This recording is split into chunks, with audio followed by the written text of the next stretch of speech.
let the dogs out. Ooh, let the dogs out. Ooh, ooh. Off the Hook, airing on offthehooksports.com. Your home for real news, real opinions, and what really matters about Tennessee athletics. Always available on Apple Podcasts, Spotify, Stitcher, Google Play, TuneIn, iHeart. Like, share, follow, subscribe. Always available wherever you find your favorite podcasts. Good morning. She is Amanda LaFrada. I'm Dave Hooker. You look lovely, like in a business sort of way. Well, you got like a big meeting today. You got big. You probably have like this huge interview with ESPN. You're not telling me about. Yeah, right. I wouldn't work for ESPN if they paid me a lot of money. They did me, and I did, and I regretted it. But yeah, you do. You got that business vibe going on. Thanks. Yeah, you look fantastic. All right. Good morning. How are you? I am doing well. A little tired. How are you this morning? Same. You and I, for some reason, are both tired. As you know, I'm usually a 4 a.m. person because I like to get to the gym because if I don't do it, then it's not going to get done. And I was not I got up at 5:30 is the best I could do. And I will be honest with you, I went right back to bed. I got up, I set up some social media posts so that you could see our stuff on offthehooksports.com and a lot of recruiting on offthehooksports.com. And then I went right back to sleep. So that's essentially what I did. So does that mean I'm more chipper because I'm drinking my Monster with you before or without working out? Or does that mean I'm less chipper because I slept in? We'll find out for the next 90 minutes, and we have a huge show. Chris Landry of LandryFootball.com will join us. I want to get some great recruiting news that I think will be big for Tennessee in before the end of the program. And also, before all is said and done, there's something I want to tackle that got a pretty good response yesterday that I wasn't expecting. I was a little bit surprised, quite frankly, at the amount of people who had strong reactions to a story that I wrote. So we'll get to it. Volunteer D77 says, morning. Brittany Campbell says, good morning. Crazy says, Amanda's not woke enough to work for the mouse, but she's awake today. I was at the ER last night. So. Yeah, you had a friend that got sick, and but you look fantastic. That's the thing about you. Amanda sent me a picture, and I don't know why my overlay says that I'm Amanda LaFrada because I'm not. But there's only one Amanda LaFrada on this show. You sent me a picture of you back at the Alabama game that I was suspended for the great Inky Johnson situation of 2006 or whenever that was. And you look like exactly the same. That could have been like a picture from like last week. Thank you. I don't feel the same. Well, you look more sober than you did in that picture. How about that? Well, that's fair. That's safe to say. I am more sober than I was in that picture. Joey and Kevin say good morning to you as well. Guys, UT Martin, I have never gone into a Thursday, I don't believe, and known less about a team. So this is a game that Tennessee's going to win, and the schedule lays out perfect. It is so nice that Tennessee and Tennessee fans haven't had to say, hey, got to refocus on Kentucky or Georgia or somebody, and you get to enjoy this win. It's really played out well for Tennessee fans. But we've got a monstrous show coming up, so let's go ahead and get to it. The Down and Dirty at 30 as we join you each and every weekday at 8:30. Amanda, it's brought to you by Honeybee Coffee, and it is just good coffee. It is that simple. Yeah, thank goodness I have some this morning. Or I might not be here. I'm just saying. The really good coffee, it keeps you going. So thank goodness for that. Brittany said, have y'all seen the fundraiser they're doing for one of the UTM players? His family lost their home to Hurricane Ian. I have seen that. Have we retweeted that yet? We need to do that. We're more than happy to do whatever we can. And it is funny how some of the timing of these tweets, some of the these GoFundMe. There's this thing called clicktivism that people will just click and say likes, or they'll just share and that sort of thing, and that's become our society sometimes way of giving back. So we can do more than that, and I know that our fans will. So let's go ahead and retweet that. Let's just start the show with that, and that's just a terrible situation. His family loses his house, and so let's tweet that out. And I will say one thing about UT Martin is that when you're playing these patsy games, and I don't know if they're even going to be a thing in the future, which Amanda and I disagree on. I would kind of like to see it be like the NFL, where every game was in doubt every week. Amanda's more along the lines of the way college football has been, and that is you're going to be better than some of your opponents currently. But if it stays Amanda's way, where you have a couple of those teams, I love the fact that it's in-state teams, whether you're Alabama, Arkansas, or whoever you are, or Tennessee. I like the fact that you give back to your in-state programs, and UT Martin would be one of those. I'm not talking about Vanderbilt, obviously. They got more money than God. But I do love the fact that you play in-state teams, whether that's MTSU or UT Martin. I think that's pretty cool. So John said that family not have insurance. I don't know.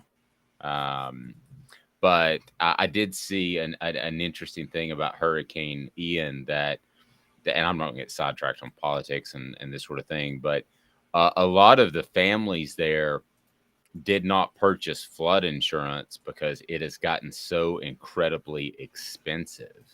And the insurance agent that is, and there's a lot of private insurance companies now that are regional. So we're not talking about like the Allstates of the world and those Farmers and Farm Bureau in that area of the country, because insurance had gotten so expensive. A lot of those companies just pulled. So it was regional companies. And this person was talking about how his personal home damage flood insurance went from, in the past 3 years, to $800 to $1,500 to $2,800, and he was an insurance agent, so he knows the best insurance to get. And there are a lot of people that couldn't afford it, and so it's a bad situation. But we get to the Vols. Thoughts and prayers from Off the Hook Sports on that young man and his family, and anybody that was affected by that terrible situation. So down and dirty at 30, we start with the Associated Press. Tennessee is one of 3 teams that received first-place votes in the latest AP poll. So why is that important? Because we knew that on Monday. Well, I took a quick look, and I found that there was a common theme among a lot of them, and that is that almost half of the Vols, the voters, have seen Tennessee play up close. So seeing is believing, so to speak. They either covered Florida, they covered Alabama, or they covered LSU. They had Tennessee number 1. So the other group that was significant covered the University of Oklahoma. So they know Josh Heupel. Now, I'm not going to get into the whole situation. Now is not necessarily the time, or if you want to, Amanda, we can. It's up to you. Tennessee needs to bend over backwards to do all they can to keep Josh Heupel, and I don't think it's realistic that he leaves anytime soon. And I don't think it's realistic that he leaves based off anything that I've seen, other than him losing games, which any coach can do at any point. But Amanda, when I see that the Oklahoma voters have him number 1, and there were 3 that cover Oklahoma that had Josh Heupel atop their ballot, that tells me there's talk of Josh Heupel that's still out there in a very positive way. That tells me what Caleb Calhoun alluded to yesterday, and that is that Josh Heupel was sort of forced out, had an offense forced upon him. He didn't want to run, and then they ended up running it with Lincoln Riley under Bob Stoops. Riley was the offensive coordinator that replaced Heupel. And Amanda, Heupel is going to be a commodity that people are going to come after for years. And that's what somebody posted in response to one of my tweets about the story. And it's not just college football, and it's not just Oklahoma. He runs a style that the NFL thinks is very, very sexy. If you look at the head coach at Arizona, what was his name? He went from the Arizona Cardinals.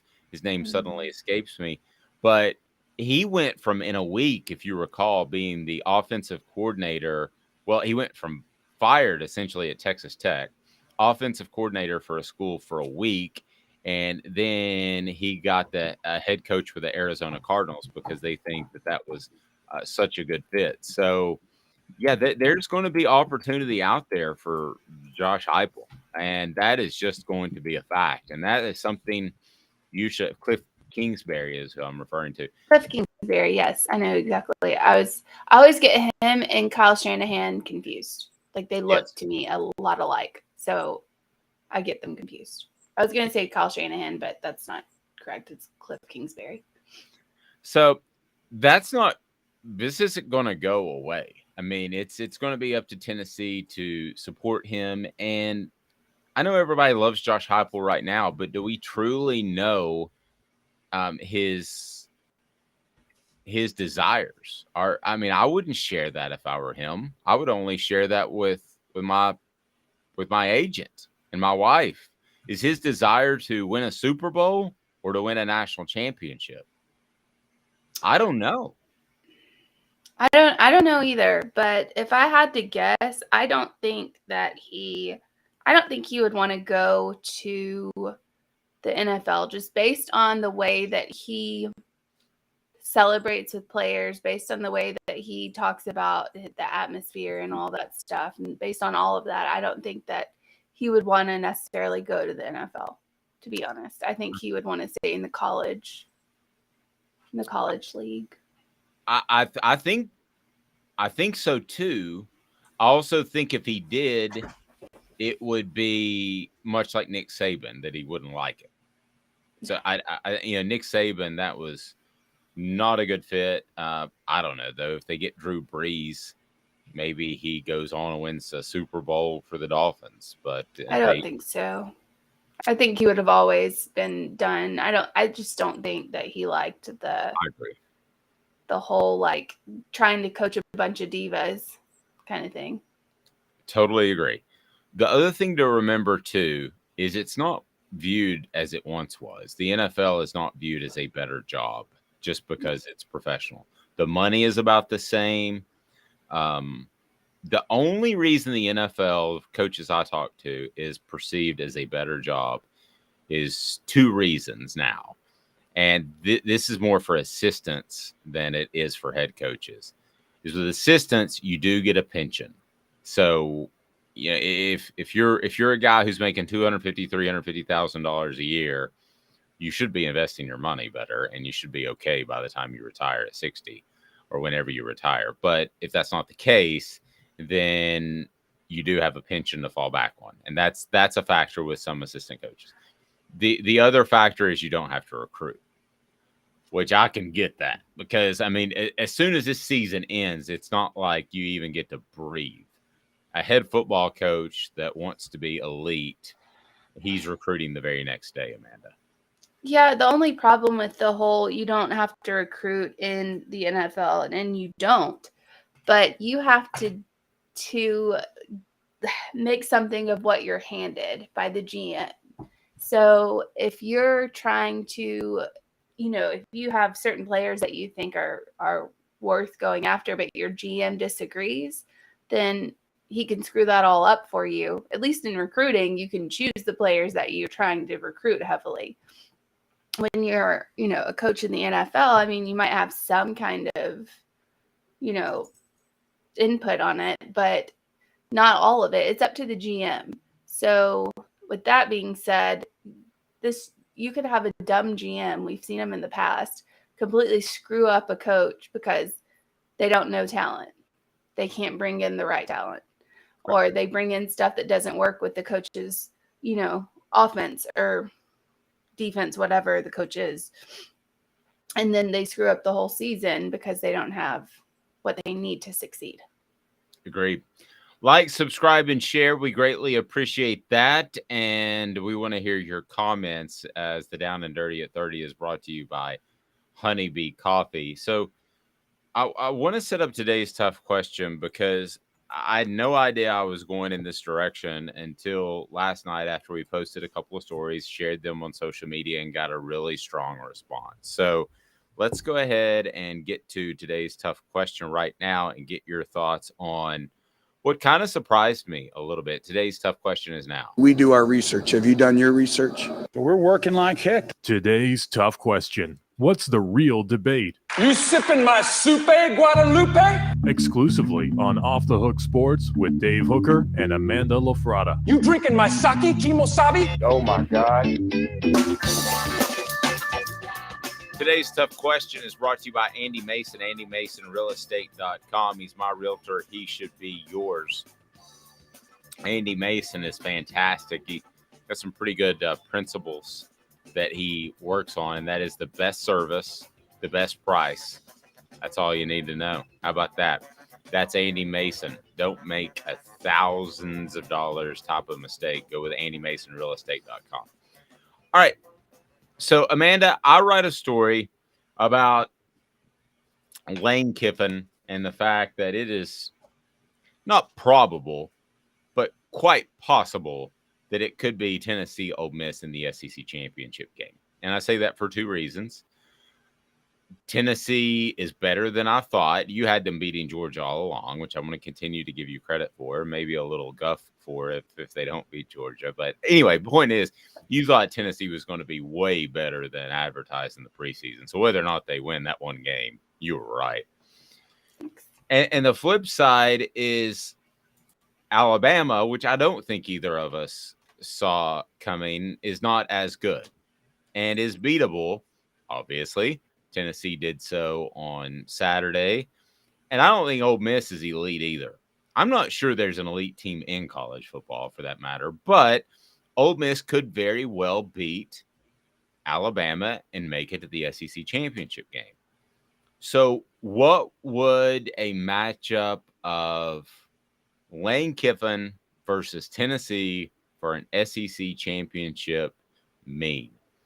I will tell you that I would absolutely love it because I root for stories. And that would be an incredible, incredible story. It would be unbelievable. It would be fantastic. I would absolutely love to see that. However, is that what Tennessee wants? I'm not so sure. I thought at the time, be it the mustard bottles or whatever, that Tennessee maybe got a little bit worked up, and I'm talking about the fans, not the players, Amanda. Do you think that if you're Tennessee, and I'll just ask it like this, for today's tough question, if you like it, you have final say. Today's tough question, would you like to play, and phrase it however you want, Lane Kiffin in the SEC championship game or no? I mean, to me, I was thinking to myself, you've already proven you can beat Alabama. I know it's tough to beat a team twice, but you would most likely play Alabama. And now, after what happened this past weekend, then it looks as if Ole Miss is at least a realistic possibility. Could you see anybody else out of the West winning it? No, like who else would you have? I don't know. Have anybody else? You could add Texas and Oklahoma like the second half of the 2022 season, and they're not going to make it. I mean, it looks like the West suddenly went from this incredible, awesome thing over the past year to a bit of a dumpster fire as a whole. I mean, LSU. Yeah, LSU is a dumpster fire. And certainly Alabama is not a dumpster fire, but a notch down from what it was. A&M has not achieved what A&M's administration paid for to this You point. hate to see it, too. You hate to see it. Yeah, you're not a Jimbo Fisher fan, neither am I. Can't Okay. stand him. Brittany says, I would be interested to see if we can contain their run game. Crazy said, I'm praying for that to happen. The Mustard Bowl for the SEC title. Kevin saying that would be an astounding yes. Wow. So it's not even close. I just kind of thought that it would be best for Tennessee to just slide in there, play somebody that's not Ole Miss, win a championship, and just roll on. This is if they beat Georgia, all of this, obviously. But it sounds like people are telling me that I was way off base, which I can be from time to time, and that playing Lane Kiffin for a championship would be absolutely monstrous. So we've got Lane Kiffin tagged here. We'll see what he says. The thing about Lane that's so weird to me is he probably has, and I say this almost half jokingly but half serious. He probably has about what did you say? What did you? Yes, he probably has 8 to 12 plays in his back pocket just for Tennessee that he's already designed, and he wouldn't run until that game. Because if I looked at his Twitter feed yesterday when I was writing this column, so if you're on the outside looking in, you kind of say to yourself, oh, well, I'm sure he tweets about everybody, every other team in the SEC. No, he doesn't. He's obsessed. He tweets about Ole Miss and Tennessee. Sometimes Alabama. Okay, well, yes. Occasionally. And most recently, Alabama getting beat by Tennessee and Nick Saban's reaction. So obsessed is stupid. Obsessed is probably the right word. Yeah. But why obsessed. is it? But why? Why obsessed? Is it the fact that he regrets leaving Tennessee? Is he just having fun? We visited with Blake Topmeyer from Gannett, and he's the SEC columnist, and he kind of implied that it's just kind of for funsies. Yeah, I don't see that. I mean, I understand it's for funsies, but Lane Kiffin is like the ultimate troll. And so I get that he's trolling Tennessee, but I think he is more obsessed with Tennessee because they were obsessed with him for so long, and now they're not. And so now I don't think he knows how to react to that. I think it's after the mustard bottle incident of last season, no one's really cared much about Lane Kiffin anymore. And I think that he's kind of missing that, I guess, a little bit. So he's trying to like poke the bear kind of thing, but nobody cares anymore that's a Tennessee fan because everybody is rah, rah, rah, Josh Heupel. And rightly so, but it also may be because Josh Heupel has kind of taken what Lane Kiffin kind of started, this prolific kind of offense, and perfected it. Like he's done more with less, if that makes sense. And it's an unstoppable. Now Tennessee's unstoppable. Anybody that ran Josh Heupel's type offense, defenses can't stop it. And so he's kind of done what Kiffin has always been praised for, but made it so much better. And I think maybe Kiffin's a little jealous. A little bit. I could see that. And I will tell you this. I think Lane Kiffin has an A+ mind when it comes, or an A+ mind when it comes to offensive play calling, offensive play design, and all of that. I think Josh Heupel's a little bit better. And I say that not to endear myself to anybody on the message boards or anybody that's watching the show. I'm just telling you what I see. I see guys running bare and wide open more often when I watch Josh Heupel, and I go back and watch some of his tape and really have an opportunity to watch things other than the football. I see a better offense. I really do. And let's remember this. Lane Kiffin, one of the big notches on his belt is winning a national championship at Alabama as the offensive coordinator, as Nick Saban agreed to flip the script and go from the tough pound and running game to throwing the ball around the park a little bit more often. That's what Nick Saban did. Lane Kiffin did that with a bunch of talented players as well. So Josh Heupel has talented players. I'm just telling you, at the end of the day, when I watch the two and I watch their offense, I think Josh Heupel's a better coach. Yeah. I mean, I don't think that's even, you can even argue that. I mean, look at what Heupel's doing at Tennessee and look at the, what he was left with. I mean, honestly, what he was left with. And I compare him to Saban, not in their coaching styles, but the way that they turned a program around. You had at Alabama, you had Mike Shula, and he left that, or he was booted out of that program, and not a great standing.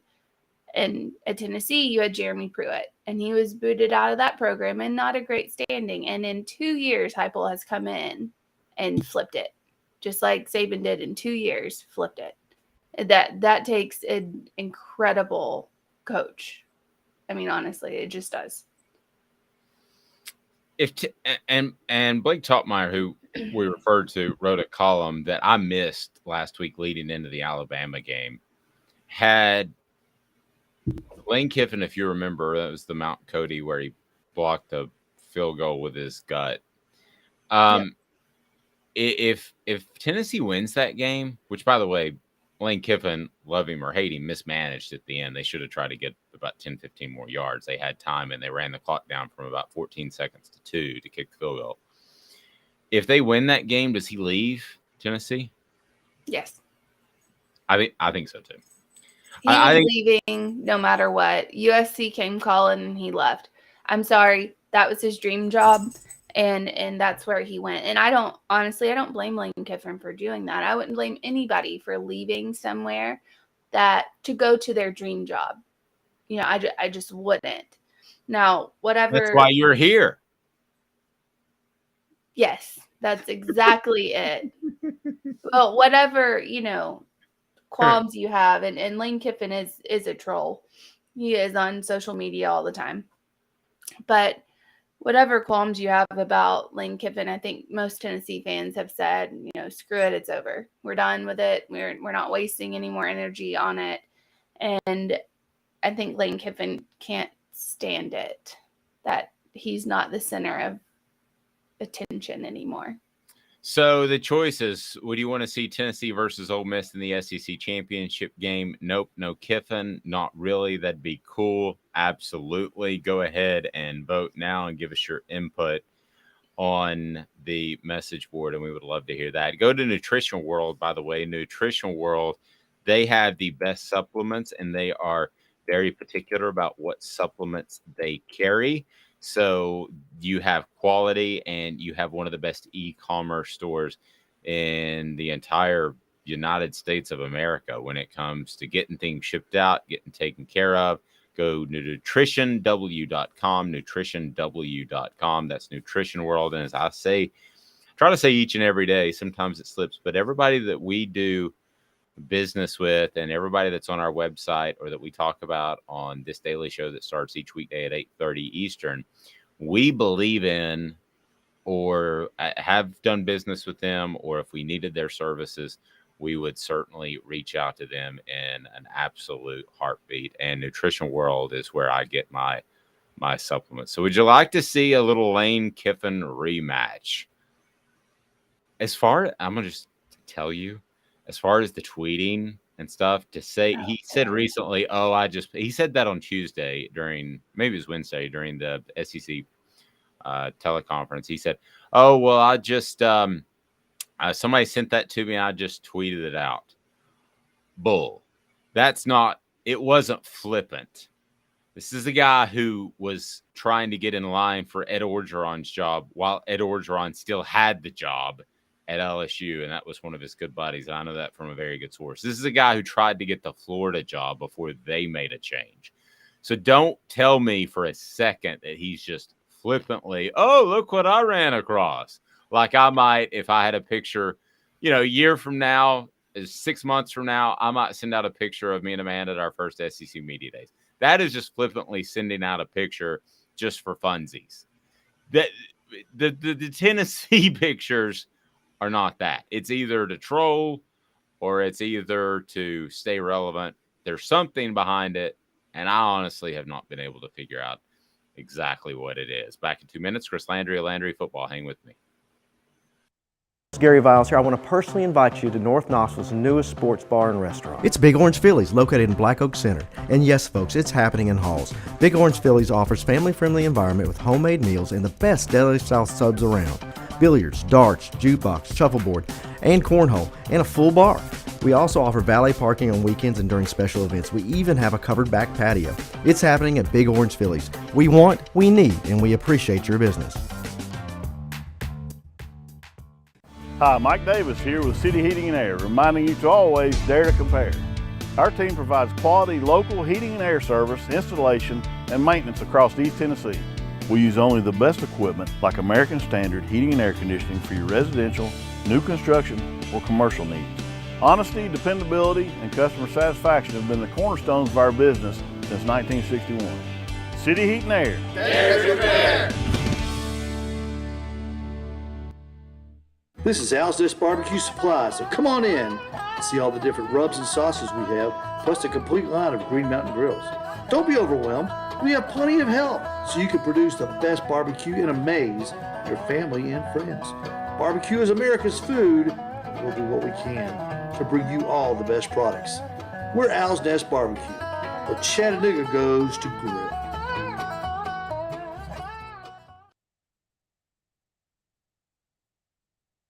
Do you want to own the more that owns every job? Then get to Vassey Lawn and Garden in Cleveland and get you a Toro. I'm David Vassey, here to talk to you about Toro. With a Toro Zero Turn, you'll get more out of every minute and you'll reach the finish line faster. At Vassey's, we like to say, no matter if you're mowing 3 acres a week or 11 lawns a day, homeowners and business owners alike find confidence in equipment they can trust from top to bottom. Vassey Lawn and Garden, Highway 60 North in Cleveland. Man alive, it's worth the drive.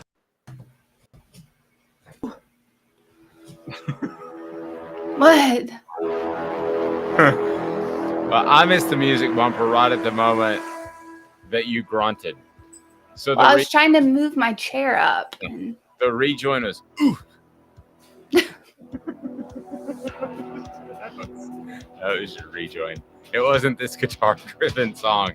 It was, oof. Oof. Well. Welcome back. Chris Landry joins us here momentarily. Do you want some Lane Kiffin? What is the likelihood of that? Also, me? I know what you would want. You would like to see that storyline. At least I think you would. No, it'd be an awesome storyline. And if you're a Tennessee fan, I think you'd rather have a Lane Kiffin than Alabama neck, like another Alabama. I think you just assume him not happen. I'm just gonna be real frank with you. I just, why overcomplicate things? Things are going really well. Boy, can you imagine Tennessee fans if that's how the season ended? That would be heartbreaking to lose to Lane Kiffin in an SEC championship game. Chris Landry joins us now, brought to you in part by The Mattress Place. The Mattress Place, no gimmicks, 30 to 70% off each and every day. Tell them Off the Hook Sports sent you. The Mattress Place is Marine Corps veteran owned and just 2 miles from Henley Street Bridge, so it's close to downtown.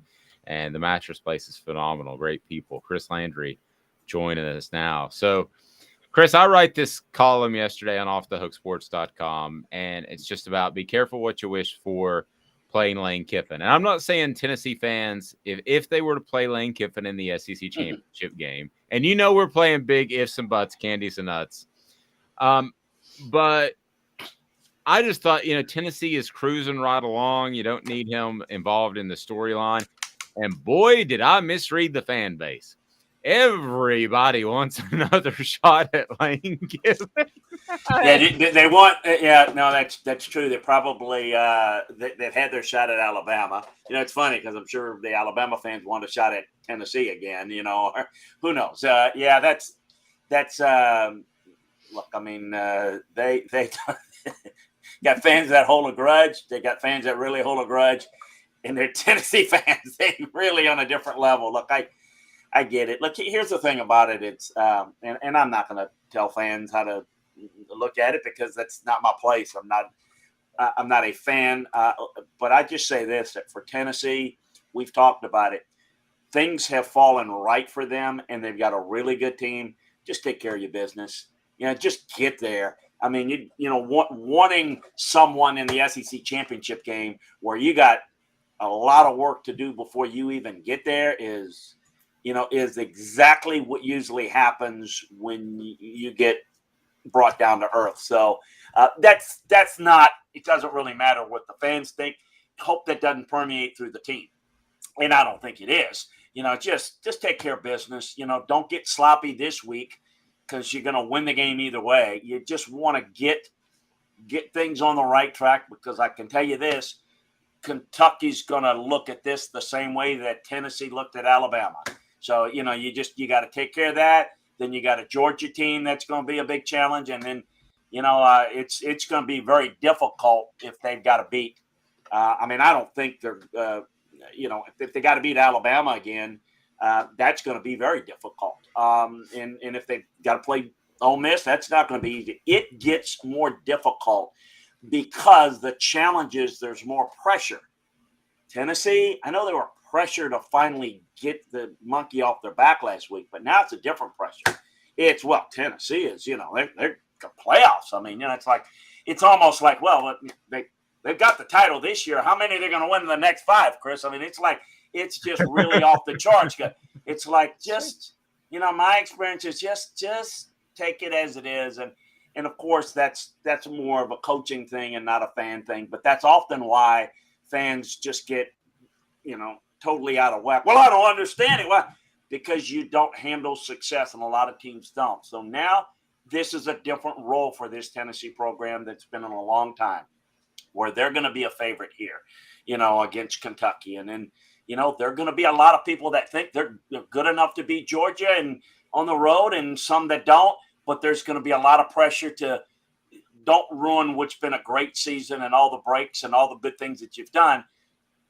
So I think worrying about Lane Kiffin or Nick Saban or Kirby Smart or anybody else, just take care of Tennessee's business is what my advice would be. But fans can do whatever they want because it doesn't really matter. It's just the players and the coaches. I think they see it differently. Let me ask you about the psychology of one thing about that. So from my conversations, and we would like people to subscribe, and share, and they can see Chris Chalk Talk. We do 3 of those a week, and boy, you want insight, you're going to get it. Go to LandryFootball.com as well.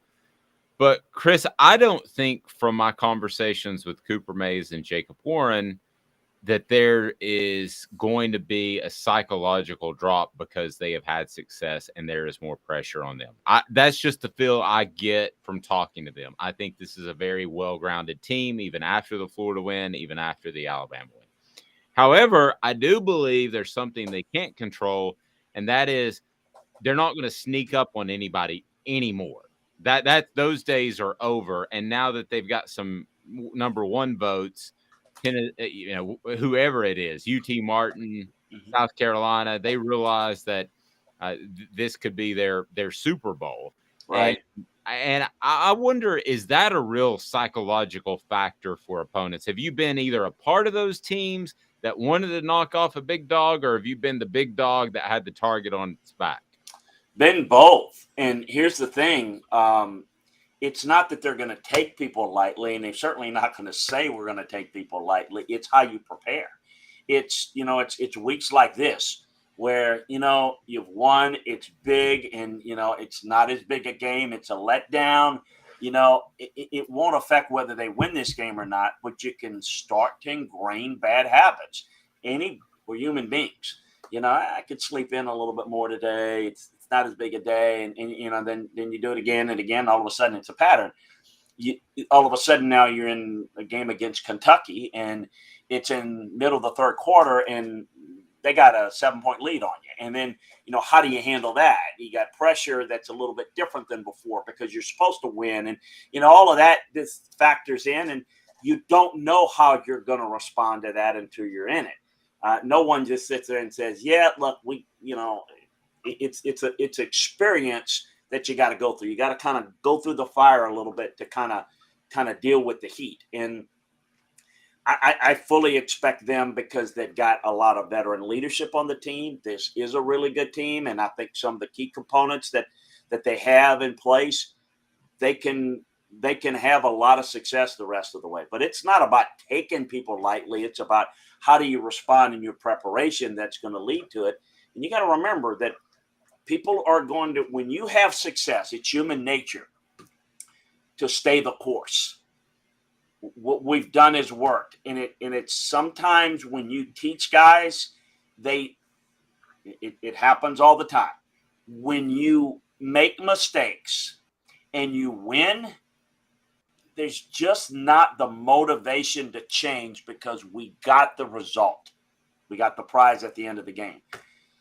When you lose, it's too late to go back and correct that game, and to change the outcome of that. So I think a lot of times that you don't want to, everyone's going to make adjustments. They're certainly going to see what Tennessee did against Alabama. Kentucky will, and if Alabama plays them again, and Georgia, they're all going to see that. So the stakes get higher, and the performance is going to have to be better. I said it, every week, that they're going to have to play better, than they did, against Alabama to beat Georgia and to get there. It's just going to have to be a constant elevation. And so can they do it? It's not just, well, they beat Alabama. They haven't done that forever, so everything else is a given. It doesn't work that way. It's going to take a lot of effort, a lot of attention to detail, and even better play than has been had to this point. And you tend to buy into how good you are when people are saying, well, you know what? They deserve to be ranked number one, and they're this and that. Nobody deserves anything, because nobody's earned anything yet. It's about what you do through the entire course of the season, and then you can sit there and say, we did. The minute you start thinking that you deserve this and that, then all of a sudden, that's when you get knocked off, and you can see you're forgotten immediately. Just as quick as you're celebrated, you're forgotten. So that's just the message I would give, and because it's the message that we always gave to our players in these situations. So I know we talked about ifs and buts and how that's, that's just neither here nor there, but I'm going to keep going with the ifs and buts.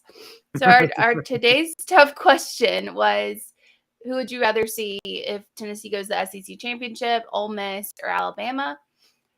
From a coaching perspective, which would you how think? far ahead of ourselves are we, Chris? Okay, I'm just saying. Yeah, forget everything I said. Let's just go right at it. Yes, and the hell with you, Landry. Let's just let's break down the Ole Miss Tennessee game right now. Let's do it. I love it. From a coaching perspective. Yeah, no, I get it. No, which team would you think Tennessee would rather face? Another round with Alabama or Ole Miss? I don't think they want Alabama again. Although I think they match up pretty well right now with Alabama secondary the way it is.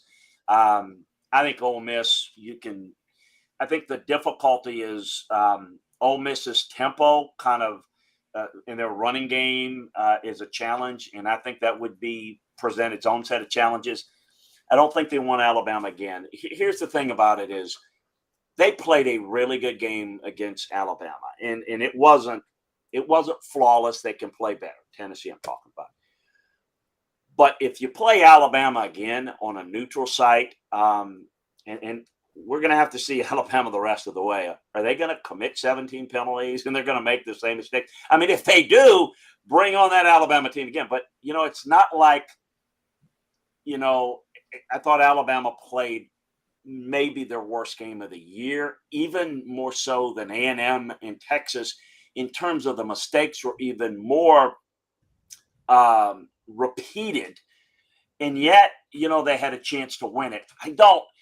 Tennessee doesn't care, but for me, if I were looking at it from Tennessee's standpoint, and I'm saying, okay, what's the best chance for them to get to the conference championship game, and who's the best? I don't know that I would want to play Alabama again if I were Tennessee, because I think you're going to see a better Alabama team. And very rarely do you beat Alabama. Do you beat them twice in 1 year? That's It's really rare. So I think of the two, they'd have better chances against Ole Miss. But again, and I think from a strategic standpoint, there's some things that match up well with Tennessee against Alabama secondary. However, I still think if Alabama plays a cleaner game, they probably win last week. They didn't. That's the whole point, is who plays a cleaner game. I always say who does what. I think that there's a really good chance that Alabama cleans things up. Maybe wrong this year, but I've seen them do it too many times to where they get better and better and better and clean things up. I don't know that I'd want to play Alabama on a neutral field in a revenge game, because that serves right into Alabama's wheelhouse of motivation. Yeah, man, I don't know if you can take these stupid I'm trying so adult much. dating sites off of the screen. I try to block them, and somehow Hold on, I don't have my glasses on. What is this? Oh my gosh, this is embarrassing. How do you move it? I don't know. I blocked it and somehow I put it on the screen. I apologize to all of you out there. Dear God. I hate these. I spend 30 minutes a day taking adult websites off of our stuff, and now I've somehow put them on the show. So I'm going to figure it out, and I'll just take me down for a second. But let me ask you this. So, Mandy, you got the next question out of this. Embarrassing. And this is an awkward transition, but let's go for it. Golly. Swap left, swap right. Do whatever you want to do in your own time. Just don't do it during the show. All right. So, Chris, let me what do you think of a potential Ole Miss Alabama matchup? Well, yeah, we're going to get it. Yeah. I mean, we're going to get that here. Look, I think that no, it's on me. So we I am really Ole Miss Alabama. Is that what we're talking about? Yeah. I still think Alabama's in better position. I think Alabama matches up better, say, against Mississippi State this week. I think Alabama is a more complete team. I think that defending the pace of Ole Miss's their tempo, because they have a fast tempo as well. But it's about the run game. I think that's going to be a little bit more challenging. I don't think Ole Miss throws it well enough, as well as Tennessee. I like Alabama to win out personally. I think they'll win this week, and I think they'll beat Ole Miss. But it's Ole Miss and LSU that are the two teams that are most capable of beating Alabama on the rest of their schedule before, they get to a conference championship game. So I think they beat Ole Miss. But look, all bets are off if Alabama keeps, committing 15 penalties a game. There's a lot of things can happen this week and future weeks. But I think that'll be cleaned up. I think over time that is cleaned up through repetition. But we'll see. Well, I finally got those off. I'm sure you said a bunch of great things, Chris, but I was more worried about the adult site that was on. Hey, it wasn't that good on my face. Let's not say that. Let's not say that. An adult side right across. Okay, so Chris, Tennessee. If you're Tennessee, and let's face it, this is UT Martin, they're going to win. Give me the top 2 or 3 things that Josh Heupel would like to get accomplished, would like to work on. Perhaps that's personnel, getting a particular player to improve a little bit. Perhaps that's adding something to the playbook, perfecting something that maybe we have seen.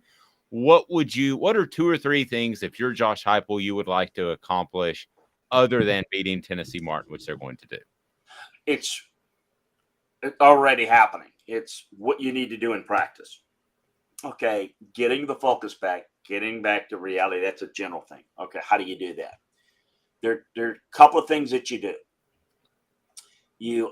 I like to do this, and at this late stage of the season, you might not want to do this, but I think you might want to maybe put the pads on a little bit more to get a little bit of the focus. You will put some things that Kentucky and Georgia run into your game plan this week without inserting it as Kentucky in Georgia stuff. But so you begin to work on it a little bit, and you begin to me, it's about attention to details. This would be the week that I'd be the hardest on them in practice, because it is going to be the week that they're going to be feeling themselves a little bit. Again, they're not going to say it, but you see it in practice. It's not as sharp running from drill to drill, and just they don't have the pep in their step, and it's those things that make you a step late, that you ingrain bad habits. So you're going to pay attention to details. So you run your system, you work a few things, you put a few things on tape that people may look at in Kentucky and Georgia, and you work that, and you try to be as sharp as you can. Limit the mistakes, the turnovers, and just the penalties. But the most important, when I talk mistakes, it's not just those mistakes. And then when I say like Alabama made mistakes, it's not just the penalties. It's just missing your landmarks and coverage, being a line wrong with the wrong technique. You've got your wrong foot forward. Those are things that are details that can become habit forming, good or bad. Practice doesn't make perfect. It makes permanent. So, you got to have perfect practice, and you got to stress that. So that's what I'm doing all week.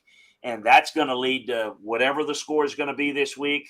And it's going to lead to sharper preparation to kind of get things on track for next week to, be in groove, in a routine to, Dave, and Amanda, you guys know this. Must be, if you work out, there are days you don't want to work out. I don't want to do it again. But if you don't do it, then it's easier to not do it more often. And so if you're working out 5 days a week, then before you know it, it's 2 days a week. And it's just, you've got to do that. And if you do that and you do it in a way that it's not about this opponent, it's about us. And if we're going to be great, you've got to do things great all the time. And you've got to focus on that so that you can be great when it's the fourth quarter against Georgia or Kentucky or whatever. Those things are built in a day-to-day practice. Great. Bill, good morning to you on our message board. And I want to remind you that Chris Landry's appearance brought to you in part by Vols Automotive Group. They are an authority right there on Callahan Drive. Vols Automotive Group is about integrity. They want, they need, and they appreciate your business. So whether it's a great car selection and you want to make a purchase and get a great deal and a deal with integrity and they stand behind it, or it's the service department that you need to be taken care of with your car, they'll do you a fine service at Vols Automotive Group. So, Chris, when I heard Darnell Wright moving from left tackle to right tackle, I was like, uh-oh, you're getting too fancy.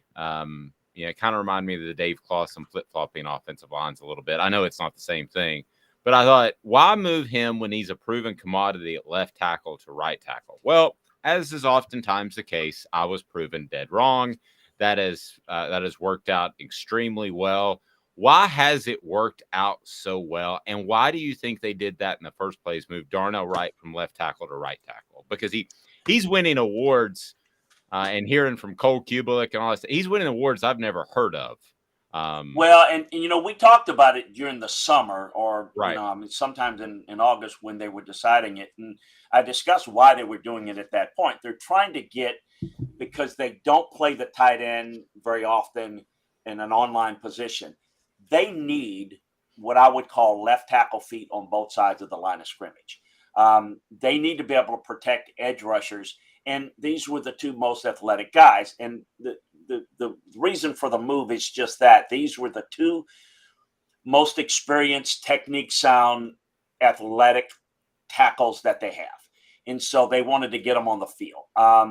It's different, back, when you, with Clawson or even with Phillip wanted to get the best 5 linemen on the field, but it was a run blocking unit mostly. And so they could put tackles at guard and guard at tackle. But in the passing system that this is, and the run game and getting good angles, you've got to have really good foot quickness. So they've got 2 guys that can do that, and they're really technique sound. So if you don't have that, then you have a complete different dynamic. You can't drop back and have the time to throw the football, and you can't get the ball deep. What do they like to do? They like to go deep a lot, right? Well, you can't do that if you don't have good protection. So if you got to keep a tight end in the block to help, you got a problem. So they wanted to get their best athletes at the tackle position on the field at the same time. So that's why they did it. He did it very well. And they're doing a very good job, and they're coaching them very well. They've got a really good line coach. But the thing that adds to that, on top of all of that, it's not a but, it's an and. This is a system that I don't think people give enough credit to the fact of their commitment to the run game. Mm-hmm. And so what they do is by running the football, you manipulate to defensive fronts. You slow down pass rushes of defensive fronts. If they got to set the edge in the run game, they can't tee off. This is not a drop back, 5-7 step drop back team. So that puts more pressure on the tackles. This is quick tempo. This is good angles. The defensive line is going to always be more tired than the offensive line. The offensive line doesn't have to run very far. The most they got to run is from point A to point B between snaps. Defensive line's gas. You run tempo and the ball comes out quick and you run an RPO, it's easier to run. So we talk about this being a quarterback-friendly system. It's also, I think, an offensive line-friendly system. It is not to say that anybody could do it, because that is not the case. These are really good guys that's aided by the system and the style that makes them different level good. But I'm going to tell you something. Breaking down the tape, there are some in the run game. Right, not only in the pass game, man, he did a great job down blocking and driving guys off. So they're playing with a lot of confidence, but I think all of that gives you an understanding they're good, they're athletic, they're physical, they're strong at the point of attack, also with a system that allows them a chance to be even more successful, because a lot of people drop aid and you don't bring a lot of guys. But even when they face some stunts, they do a good job inside. And you have Cooper Mays on. He doesn't get enough credit, and the guards don't get enough credit for making sure that they shift off free blitzers and stunt guys. They really communicate very well up front. We see all the time, and we're going to just switch a little bit over here. So we see all the time accolades going to, Bryce Young and, as you pointed out, Will Rogers, Will Levis. We saw how bad Kentucky looked without Will Levis. They lost to South Carolina. Just terrible. Anywho, how important is Hendon Hooker in this offense? Because I don't think he gets credit as in, Hendon should win the Heisman. But I think a lot of people say, well, he's so good because Heupel made him that way, and Heupel's so great offensively. But he takes care of the ball. We've seen that time and time again. So how important is Hendon Hooker in this offense? Very, because yes, this offense creates spacing. It creates mismatches that makes for some easier throws. But because of the tempo, he's having to run it. Hendon is at the line of scrimmage, so he has to learn it and know it. Not completely like Josh does, but what he is the game plan that he has to run, and his reads, he has to be spot on, or else it wouldn't work. So if you took a guy that is not as good at making the right reads, then all of a sudden a big time throw, which people focus on, that was a great throw. Well, it is, but what's even bigger or just as important is the read pre-snap, or else they don't even recognize certain things. I think he's really good at that. So Josh deserves a ton of credit. Yes, it is quarterback friendly, but quarterback friendly doesn't mean any quarterback can do it. It just makes it a little bit easier to see and read and understand, but it takes a lot of reps. It takes a lot of time. And what people don't know about Hendon is, he's a great young man. I think people know that, but people don't know how hard he works, how much extra time he spends in understanding what he's looking at. That matters a tremendous amount. It does. Guys that are good guys, that are talented, that, come in when they're supposed to and leave when they're supposed to, they usually are limited. It's the guys that spend the extra time. You want to know how Joe Burrow went from a guy that was pretty good to elite? A lot of talent around him at LSU in 2019. His last year there, he had one class, graduate class, and he did it. What do you call it? The online before COVID. I mean, it was. I don't know if it was before COVID. It was online. He got up in the morning. He was in the office at 6 o'clock with coaches, and he didn't leave at night. He ate there. He did. Those are the things that separate you. And I mean, Matt Leinart did that at USC. Hendon is not doing all of those things, but he's doing a lot of those things that I think no one ever sees or understands because they're out of sight, out of mind.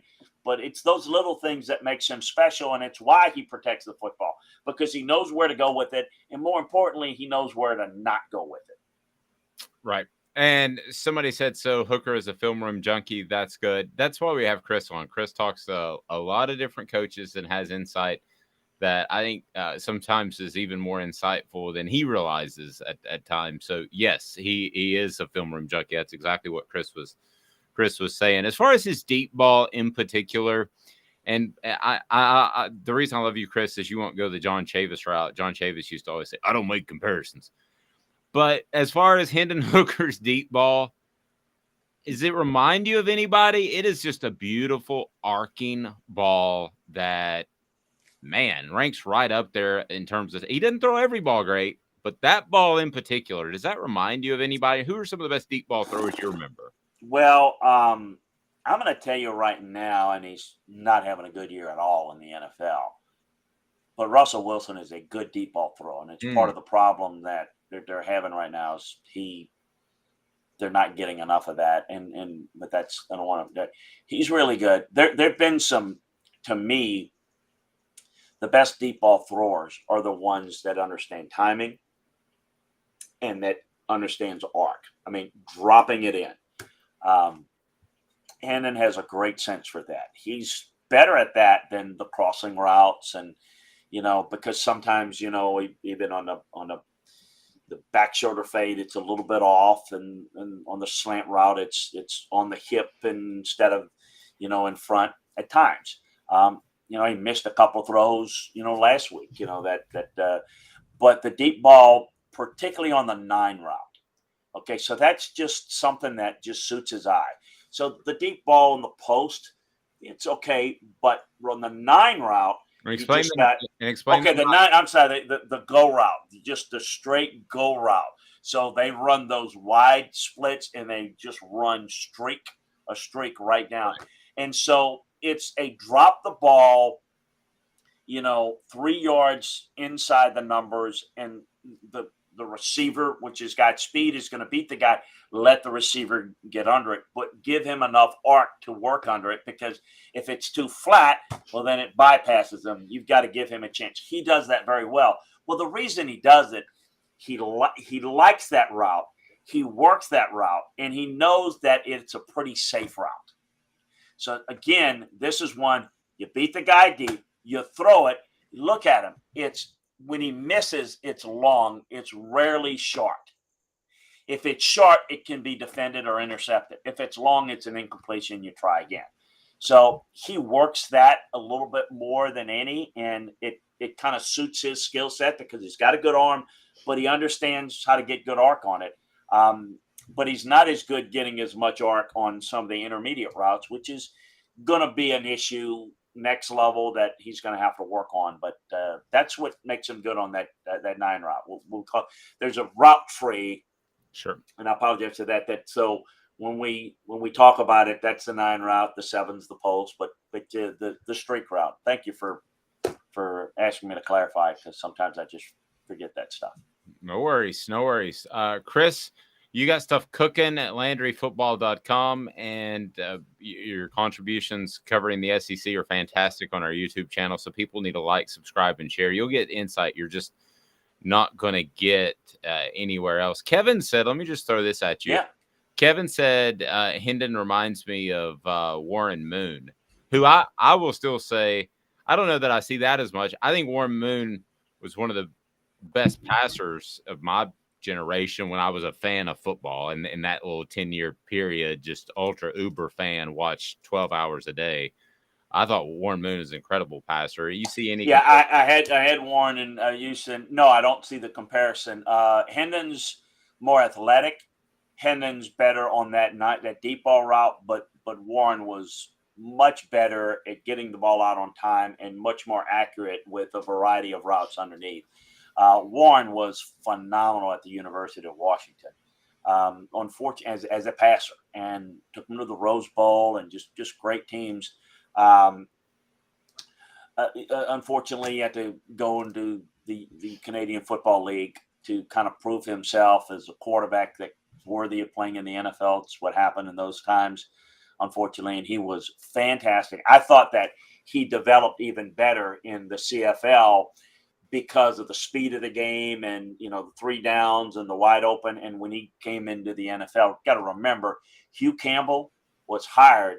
He was the head coach of the Edmonton Eskimos, was hired with the Houston Oilers, and he convinced them to bring Vince Bud Adams and Ladd Herzog to bring him to Houston, and the rest, as they say, is history. But the run and shoot, which is a little bit has some the air raid has some derivatives of that, and I'm talking about like the Mike Leach air raid stuff.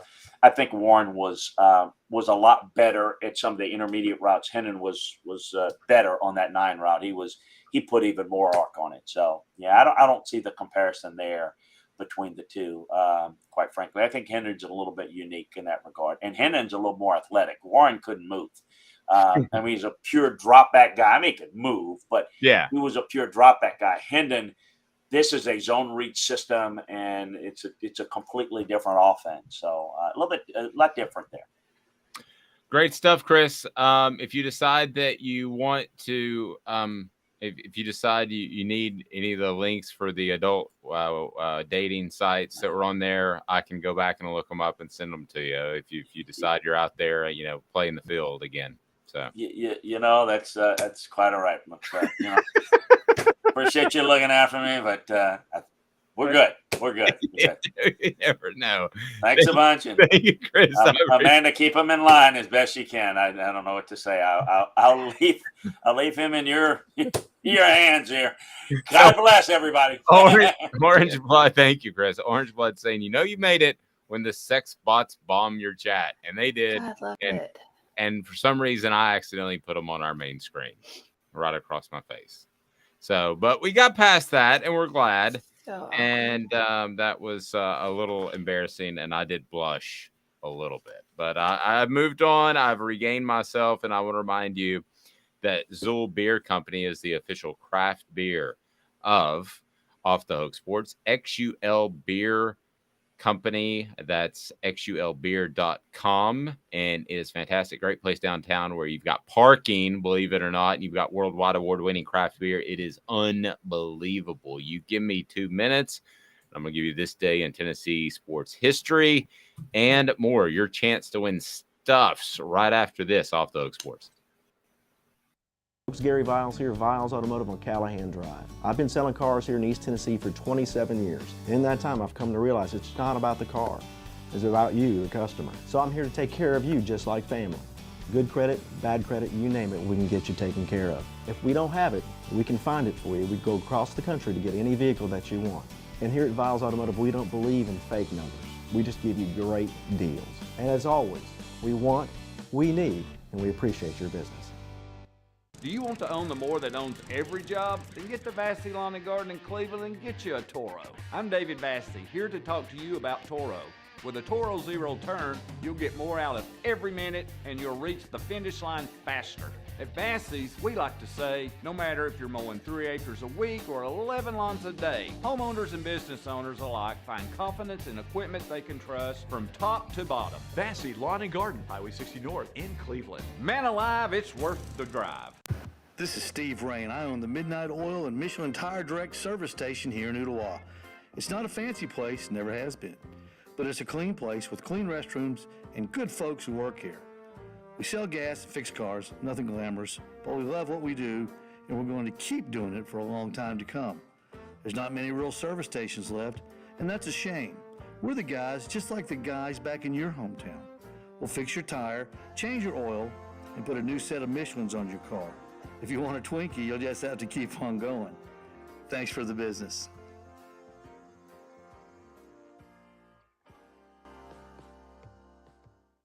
Hi, Mike Davis here with City Heating and Air, reminding you to always dare to compare. Our team provides quality local heating and air service, installation, and maintenance across East Tennessee. We use only the best equipment like American Standard heating and air conditioning for your residential, new construction, or commercial needs. Honesty, dependability, and customer satisfaction have been the cornerstones of our business since 1961. City Heat and Air. Dare to compare.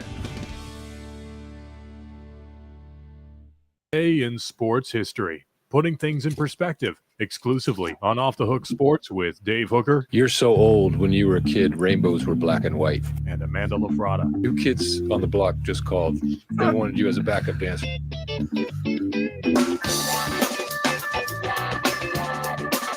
There's a part of me that hates the video element of this. Yes, I ate a bite of my egg burrito during the break.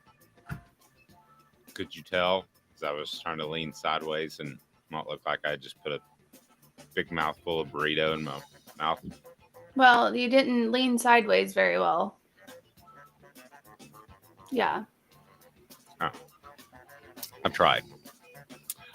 Brittany says, I've started compiling these for November. You better, Brittany. You better not miss Chris's comment. What was Chris's comment?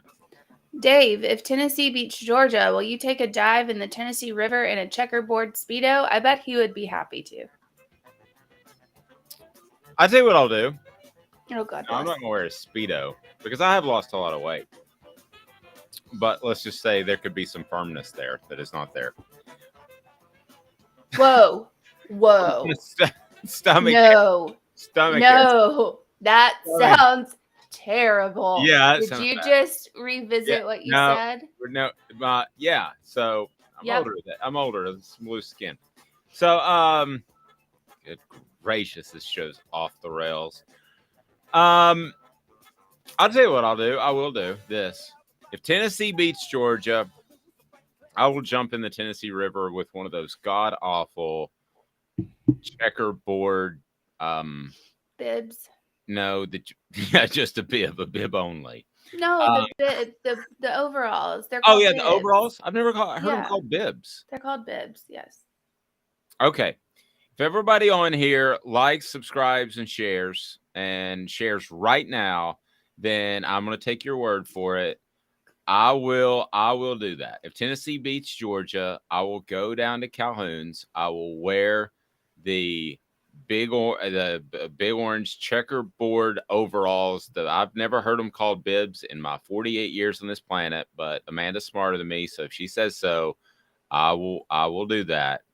And I think that's what they're called on the, like, if you go online to buy them, I think they're called bibs.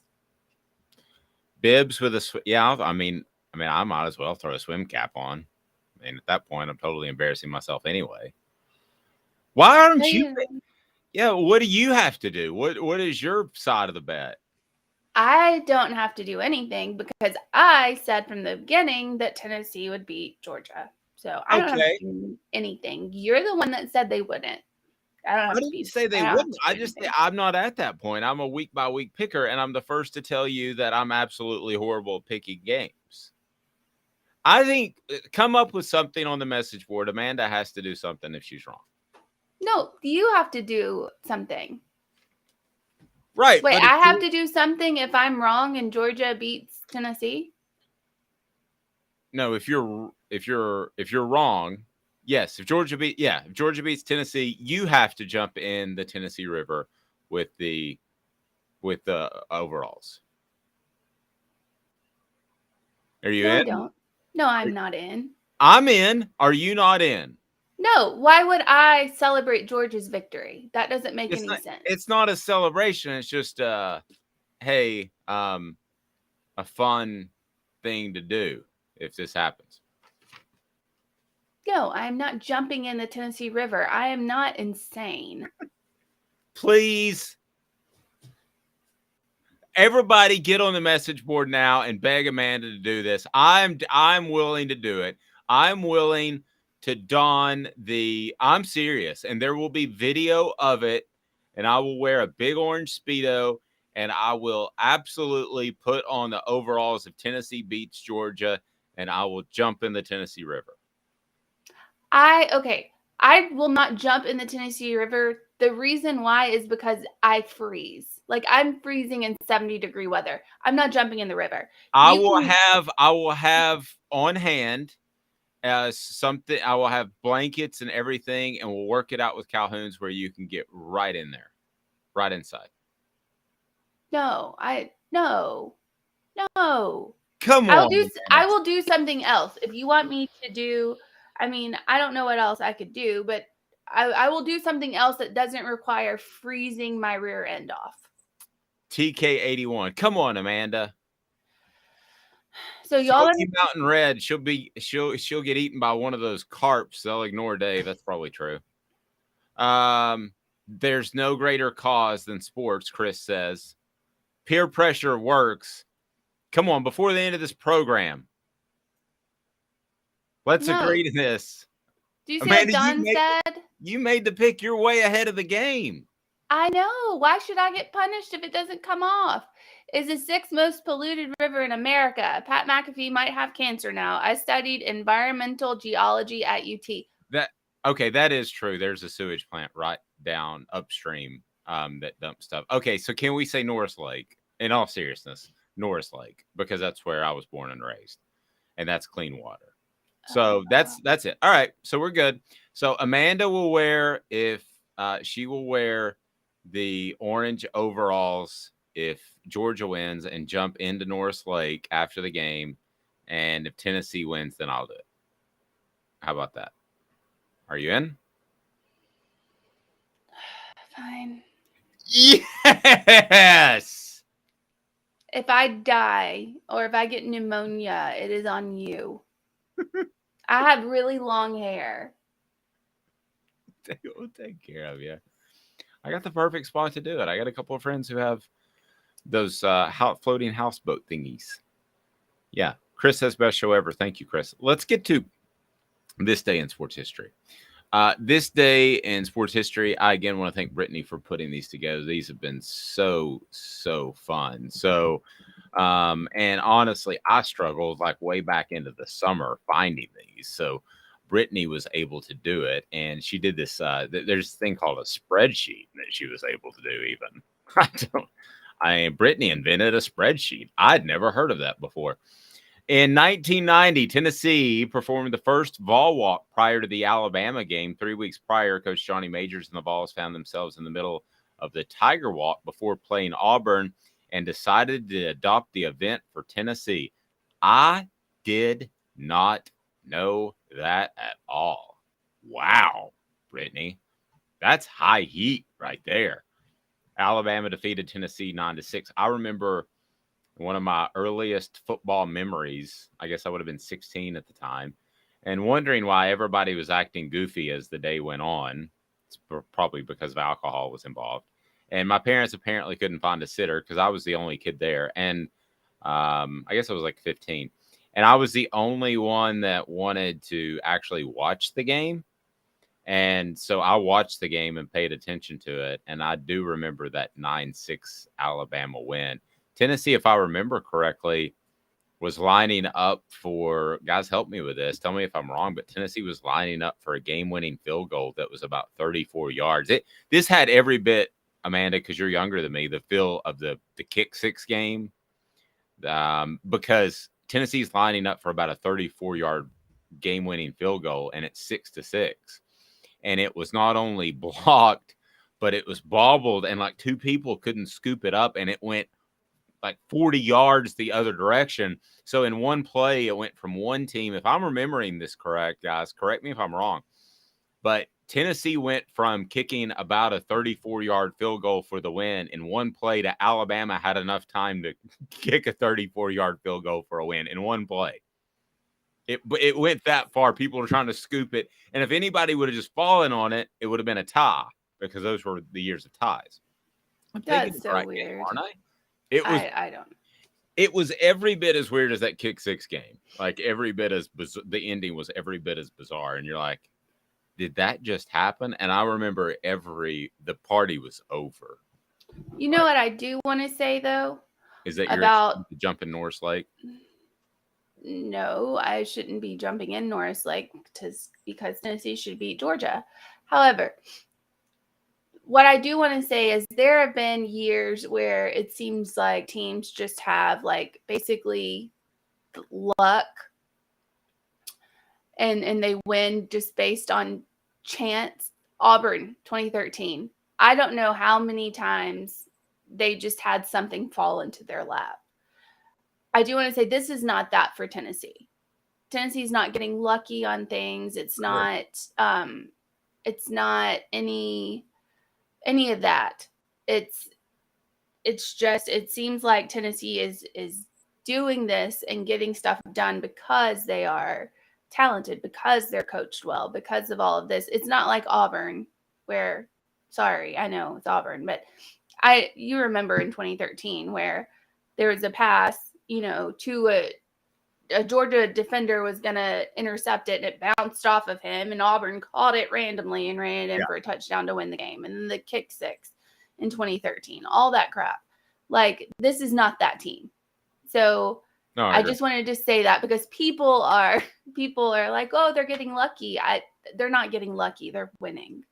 There's different. This day in sports history brought to you by our friends at Owl's Nest Barbecue. Owl's Nest Barbecue there in Ooltewah is a fantastic place for you to pick up your barbecue supplies, whether you're going to and from the area. It's right off the interstate. Owl's Nest Barbecue has the Green Mountain grills as well that are fantastic. You could just set it, forget it, and they have the sauces and the rubs. They're absolutely phenomenal. Owl's Nest Barbecue. All right, there we go. So somebody's jumping in Norris Lake. No, Don says not Norris Lake. Chris says, Amanda, did you go to Farragut? You seem bougie. Bougie? Bougie. What does that mean? Bougie means like primpy? Yeah, like that. No, I did not go to Farragut. I'm from Nashville. I did not go to Farragut. But Don said that Norris is even worse. No, it's not. Yeah, Don, give us a body of water that's safe. Why did I go Brad Pitt there? What's in the box? My son, who's really into film, watched that movie Seven. You've seen that movie, right? I haven't actually. Well, I won't ruin it for you, but it has go to Fort Loudon. He said just cow crap is in Fort Loudon. That's fine. Yeah. If you haven't seen Seven, my son wanted to see that because it was highly acclaimed. But the ending of it is so disturbing that you will not be able to think about anything else for the rest of the day and probably have nightmares. It is that disturbing. Stuff that goes on appears already terrifying. I don't need to add to it. Fair. I used the line yesterday because I always get this. People say, you look familiar. I get that a lot. And it's not James Woods, but I always say, I get Brad Pitt a lot. And usually people laugh that off, but I was having some shirts tailored yesterday because I'm not as fat as I was. And the guy just didn't think it was funny at all. He goes, you don't look at all like Brad Pitt. Just dead serious. I was like, Did he tell you look like Megan Rapinoe? It's like you always got the Megan Rapinoe in your back pocket. Here I am asking questions at SEC Media Days, and people are talking about me looking like Megan Rapinoe. Yeah, well, I'll put on some good weight since it. All right, so let's get to it. It is time for message board bingo. Here is the way it works, and it's pretty simple. Message board bingo. They're back. Yeah, message board bingo. You can win a free subscription to the adult dating website that just will not go away on our message board. No, that's not true. You can win a gift certificate to Craft Treats, and your dog will be happy for it. Your wallet will appreciate it.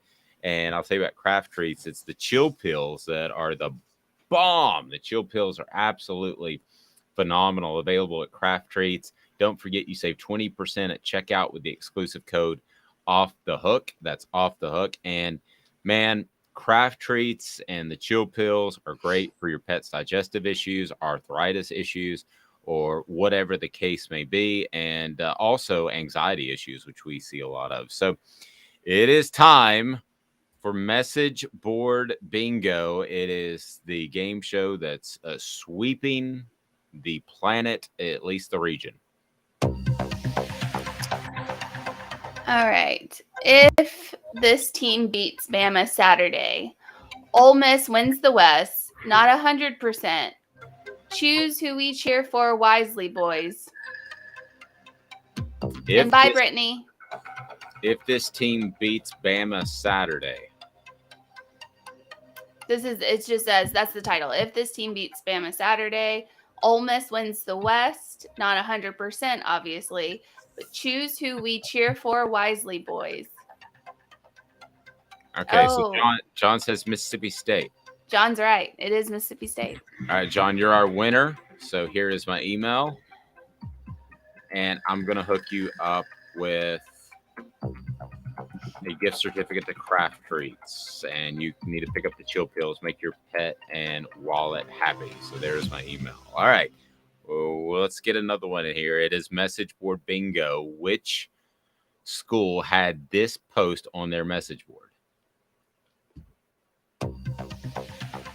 Public fan support for Dion as coach needs to happen at the remaining home games. Either a chant or signs or shirts. Thank our coach for trying and wish him well, but make it clear the fans want Dion and make it clear on TV. That's how we make this happen. I think I know who it is. John says Auburn. Yes. John, you can't win twice in a day. Kevin, just somebody else type in Auburn. I'll hook you up. Volunteered did. Oh, okay. Volunteered D77. Then you can win as well. My email is right there. So email me and I'll hook you up. Again, brought to you by Craft Treats. And they are phenomenal. Tonight, we got NFL football. Who plays tonight? Oh, God. I don't even check anymore because it's always such a bad You get matchup. confused by the streaming. Is that what it is? Does that throw you off? No, it's been so bad. It's Saints at Cardinals, so it shouldn't be that bad this week. But it has been like the worst of the worst on Thursday nights. Like just terrible. Yeah. We just talked about Cliff Kingsbury, so he'll be in action. Great place to watch the game tonight. Big Orange Phillies. Hang out, watch it. Should be an exciting game. Actually, that is a pretty good matchup. So get to Big Orange Phillies. They are family friendly, and they have billiards. They have darts. They're in the North Knoxville area, Maynardville Pike, and it's easy to get to from Maynardville. It's easy to get to from a number of different places. How about Powell Halls? And it's awesome. The food is fantastic. Have a very blessed day, everyone. This has been a presentation